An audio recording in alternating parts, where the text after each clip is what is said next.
Hello friend, welcome to my channel all about English. Today we are going to learn about get obtain অর্থে ঠিক আছে get obtain obtain এর অর্থ হচ্ছে পাওয়া বা অর্জন করা obtain এর অর্থ হচ্ছে পাওয়া বা অর্জন করা ঠিক আছে তো you can get job তুমি একটা চাকরি পেতে পারো তো এখানে গেটের জায়গায় আমরা obtainটা বসাতে পারি তো you can obtain a job এবার অবটেইন জিনিসটা কি অবটেইন আর রিসিভ দুইটা হচ্ছে পাওয়া রিসিভ হচ্ছেও পাওয়া অবটেইন অর্থটা হচ্ছে পাওয়া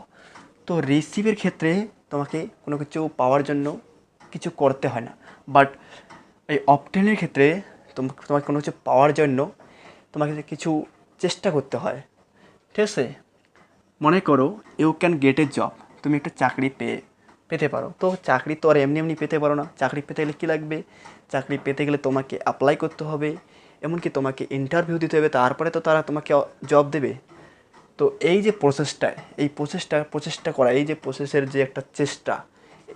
এখান থেকেই এই জন্য আমরা এখানে কি বসাবো অবটেন শব্দটা বসাবো তো এইরকম যেখানে এরকম চেষ্টা করতে হয় সেখানে পাওয়ার জন্য অবটেন শব্দটি ইউজ করতে হয় ঠিক আছে তো অবটেনের পরিবর্তে আমরা গেট ইউজ করতে পারি you can get a job you can obtain a job ঠিক আছে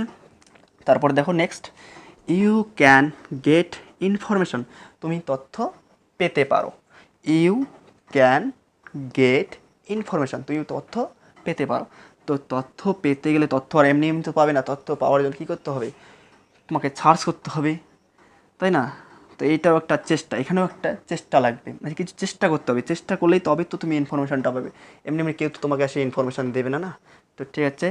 তো এই গেটের জায়গায় চেষ্টা অর্থে আমরা অবটেন শব্দটি ইউজ করতে পারি ঠিক আছে you can obtain information okay you can get some slip